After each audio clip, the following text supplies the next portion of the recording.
stop for a second and think. The last time you made an important decision, was it really your rational mind that decided? Or was there something else, something deeper, faster, stronger, that moved quietly before you even started thinking? The uncomfortable truth is this: you don't have full control over your decisions. Your brain is biologically designed, so emotions come first before logical thinking. And that's not a flaw. It's exactly what kept humans alive against all odds for hundreds of thousands of years. In Part 1, we talked about two systems. System 1, fast and emotional, automatic, and System 2, slow and analytical, deliberate. Today, we're going deeper. We're going to open the brain, literally, and see why emotions are stronger than facts, how this system works on a neural level, and what happens when it comes to the strongest emotion we all experience: love. Let me ask you this: how long does it take your brain to feel fear? The answer is 123 milliseconds, less than 1/8 of a second. This is what Joseph Ledo, a neuroscientist at New York University, discovered in his groundbreaking studies on the amygdala back in the 1990s.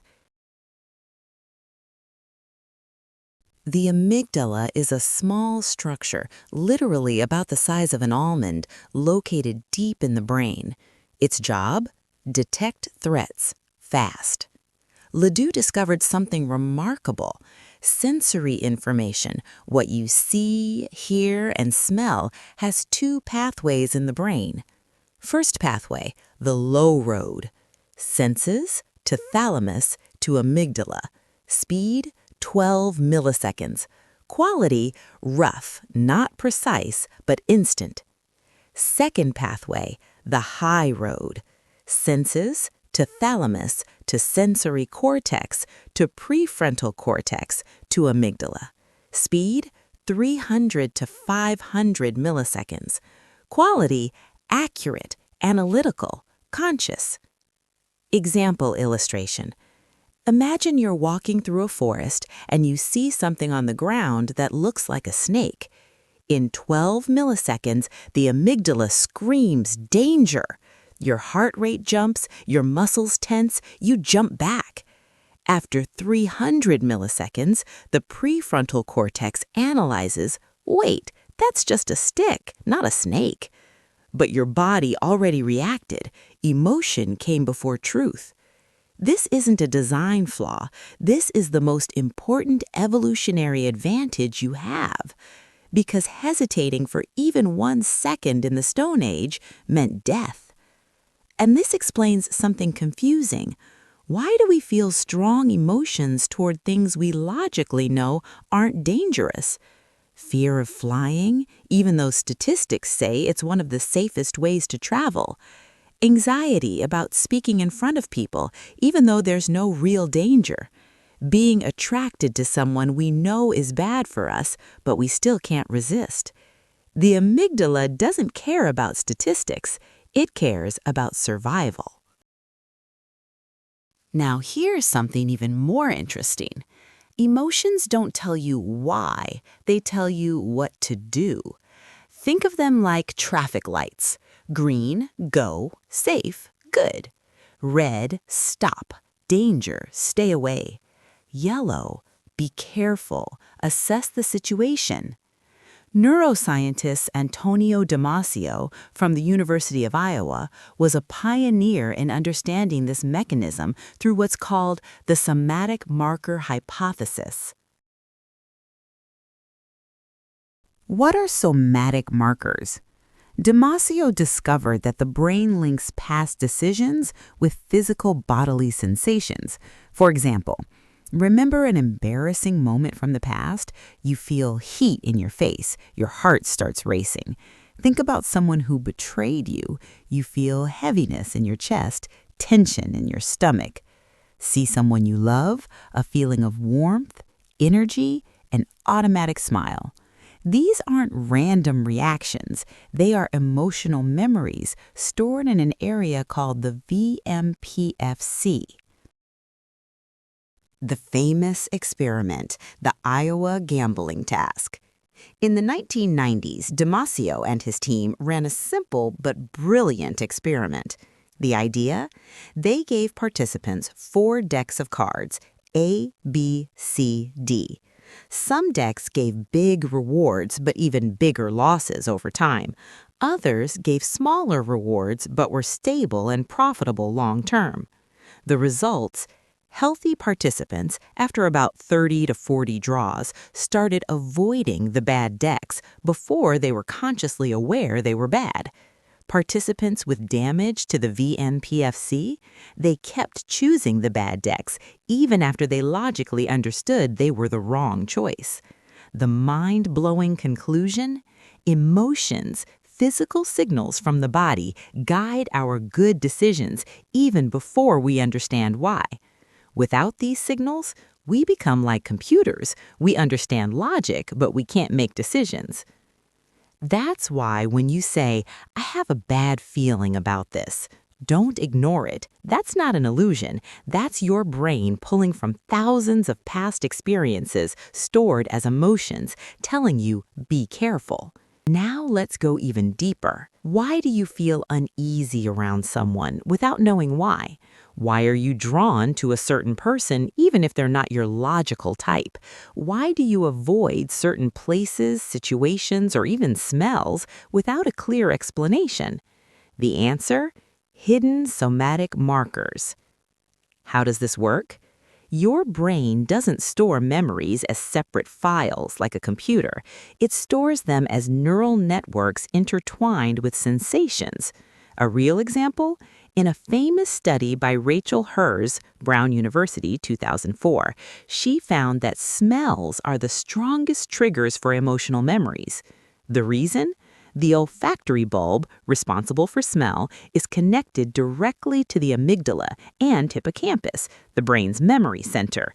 There's no intermediate station. Smell, directly emotional memory. That's why the scent of a certain perfume can take you back to someone you loved years ago. The smell of a particular food can vividly remind you of your childhood. The scent of a place can make you feel safe or anxious without understanding why. The problem, somatic markers don't ask about context. This is where the danger lies. Your brain stores the experience plus the emotions, but it doesn't store the fine details. Example, you were betrayed by someone with a thick beard. Your brain might store thick beard equals danger, pain, distrust. Later, when you meet someone else with a similar beard, you feel uneasy immediately, even though this person has done nothing wrong. This is what psychologists call transference. Another example? In romantic relationships. If your first relationship was with someone emotionally cold but successful and respectable, your brain might store success plus emotional coldness equals love. Years later, you find yourself attracted to the same type, even though it causes you pain. Not because you're stupid or masochistic, but because the somatic markers are telling you this is familiar, this is love. Emotions aren't always honest. Sometimes they are echoes from the past pretending to be the present. Now, let's talk about love. Why does love in particular override everything else? Why can a smart, rational, successful person ruin their life for someone they know is bad for them? The answer lies in brain chemistry. The iconic study, Helen Fisher and her team, 2005. Helen Fisher, a biological anthropologist at Rutgers University, conducted one of the most important studies on love using fMRI, functional magnetic resonance imaging. The experiment. They put 17 people deeply in love inside an fMRI scanner. They showed them a picture of the person they loved and then a picture of a regular acquaintance. The astonishing result? When they saw their loved one, 2 areas of the brain lit up with activity. Ventral tegmental area, VTA, the brain's main dopamine factory. Nucleus accumbens, the reward and motivation center. What is dopamine? Dopamine isn't the happiness hormone, as people often say. It's the motivation and desire hormone.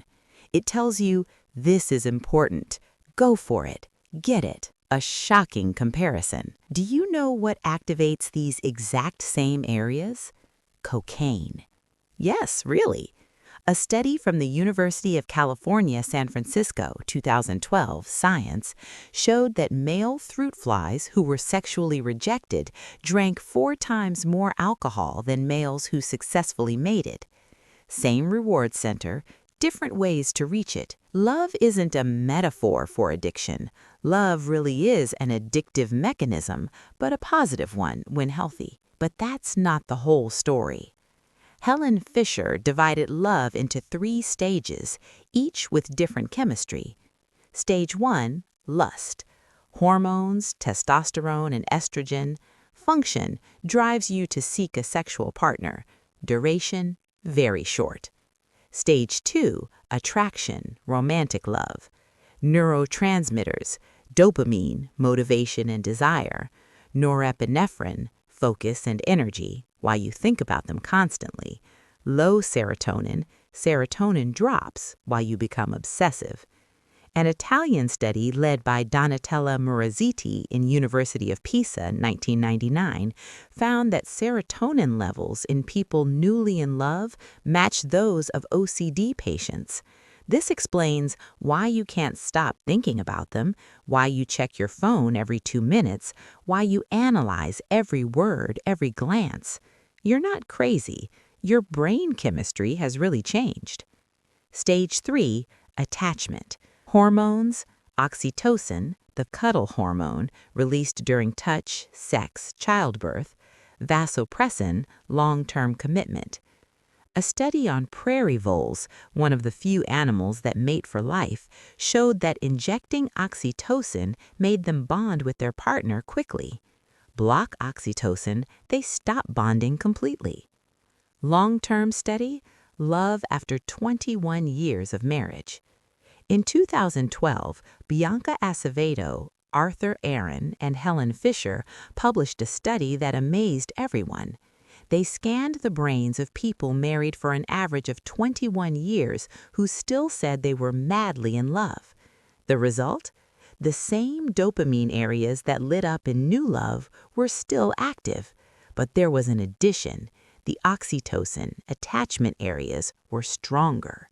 Conclusion?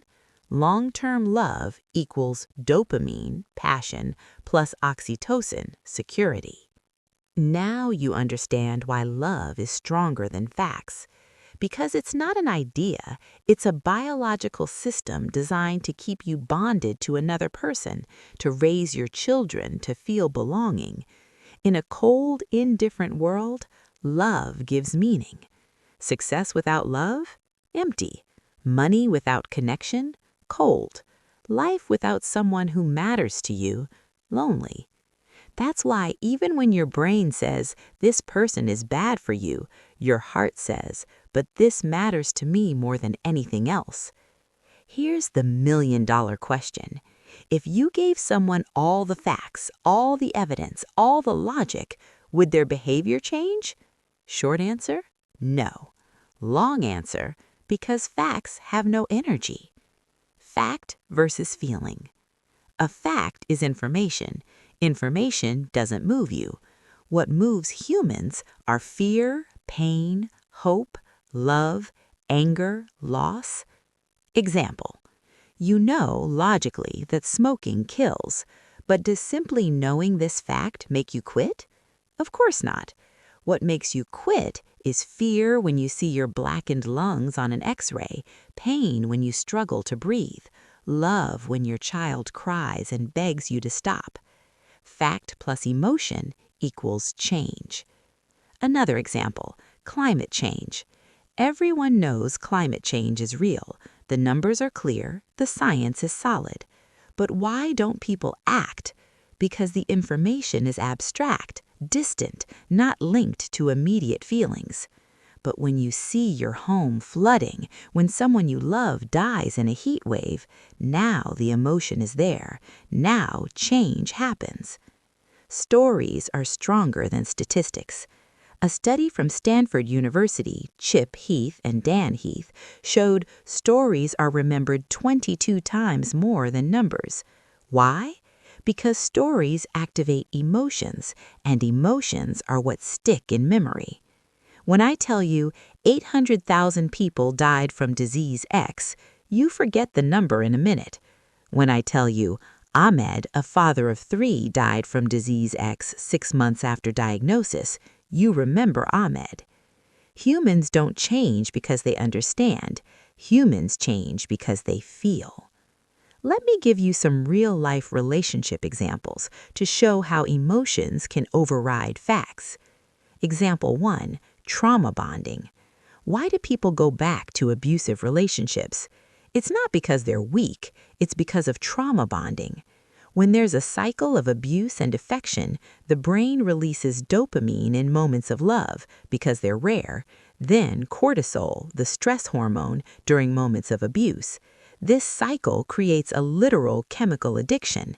You're not in love with the person, you're addicted to the pain-reward cycle. Example 2, cognitive dissonance. When you've invested years in a relationship and then realize it's wrong, your brain faces a conflict. The fact, this relationship is toxic, I need to leave. The emotional investment, but I gave 5 years, it can't all be wrong. What does the brain do? It changes the fact to match the investment. Maybe they'll change. Maybe I'm the problem. True love is hard, pain is normal. This isn't stupidity, it's psychological protection from greater pain, admitting you wasted years. Example 3, why we pick the same bad type. Remember somatic markers? If your first relationship was with someone emotionally unavailable, your brain stored love equals chase, uncertainty, waiting. Later, when you meet someone available, healthy, who clearly loves you, you feel bored. Not because they're bad, because the somatic markers say, this isn't love, love hurts. The tragedy isn't that we fall in love with the wrong people. The tragedy is that our brains are programmed to seek them because they feel familiar. All right, after all this, the question is, are we slaves to our emotions? The answer, no, but we need to understand them first. Technique 1, labeling. When you feel strong emotions, name them. I feel angry. I feel afraid. I feel sad. Why does this work? A study at UCLA led by Matthew Lieberman, 2007, showed that when you label your emotions, the prefrontal cortex, logical brain, activates, and the amygdala, emotional brain, decreases. Once you name it, it loses part of its power. Technique 2, the pause. Before acting on a strong emotion, pause for 90 seconds. Why 90 seconds? Neuroscientist Jill Bolt Taylor discovered that a chemical wave of emotion, adrenaline, cortisol, takes 90 seconds to pass through the body and dissipate. After 90 seconds, what remains is your choice: continue feeling it or let it go. Technique 3, reframing. Ask yourself, why did this emotion appear now? Not, is this emotion right, but where did it come from? Example, feeling intense jealousy? Is it because your partner did something or because a past relationship left a scar? Feeling rejected when someone doesn't reply to your message? Is it truly about them ignoring you, or is it tied to a painful rejection in the past? When you separate the current trigger from the old wound, you regain control. Technique 4, somatic awareness. When you feel a strong emotion, stay in your body. Where do you feel it? Chest, stomach, head? What's the sensation like? Heaviness, tightness, heat. Does it change when you notice it? This is called mindfulness. When you observe emotions without acting on them, they lose their power. Awareness isn't about fighting your emotions. It's not about killing them so you can only listen to your mind. True awareness is, allowing the feeling to appear without letting it take control, listening to it but not following it blindly, asking, why did this appear? Where did it come from? Is it serving me right now? Logic wasn't designed to say, this feeling is wrong.